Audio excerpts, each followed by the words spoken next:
नमस्ते प्रणाम दोस्तों, मैं शिवानी वर्मा लोकगीत चैनल में आप लोगों का स्वागत है। और आज मैं आप लोगों के बीच में लेकर आई हूँ एक प्यारा सा कहरवा नाच गीत है। आप लोग सुनिए।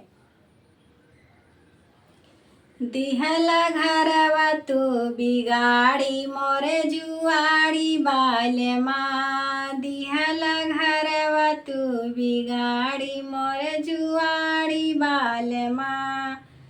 मोर जुआड़ी बालमा मोर जुआड़ी बालमा।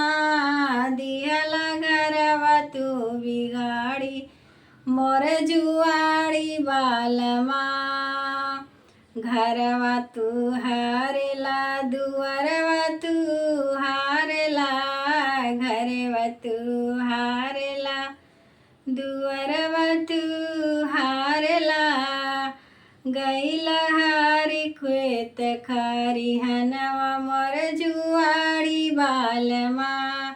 गैला हारी खेत खारी हनवा मोर जुआड़ी बालमा।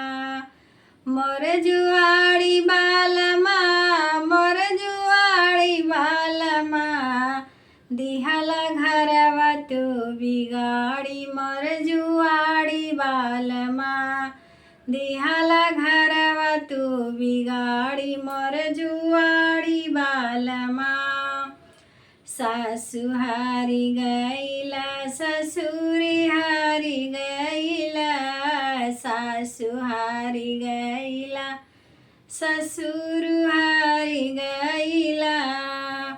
गैला हारी मोर ननदिया दुलारी तू अनाड़ी बालमा। गैला हारी मोर ननदिया दुलारी तू जुआड़ी बालमा।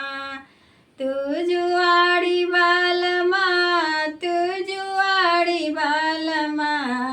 दिहला घरवा मोर बिगाड़ी तू जुआड़ी बालमा।